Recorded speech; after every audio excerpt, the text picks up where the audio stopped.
Up the card, we have Shannon Ross versus Jesus Aguilar. And Jesus Aguilar made his debut on the Dana White Contender Series earlier, I guess in 2022, the 2022 Contender Series. Beat Harrison Fajea by guillotine choke, which I believe he has like 4 now in like a row or something with his wins at least. So we had Harrison Fajea, guillotine, decision, guillotine, guillotine, guillotine. So 4 of his last 5 wins are by guillotine.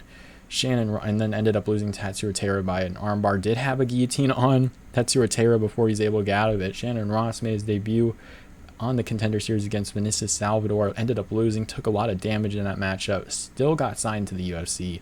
They're actually pumping him up before that fight, which is pretty interesting. He ended up losing, and then they signed him anyway. So I believe he is one of the Volkanovski guy. Like, they really wanted another Australian prospect. I'm not too sure what his affiliation with some of these guys are.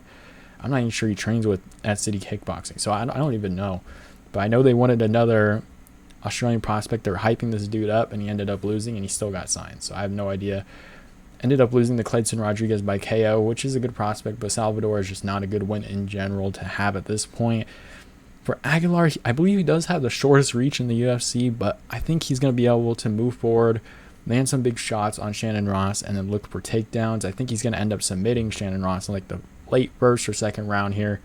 Shannon Ross, I don't know how much durability necessarily has at 34 years of age, and I think Aguilar can get some takedowns here. So I'm going to go with Jesus Aguilar by submission, first or second round, maybe a guillotine in this one.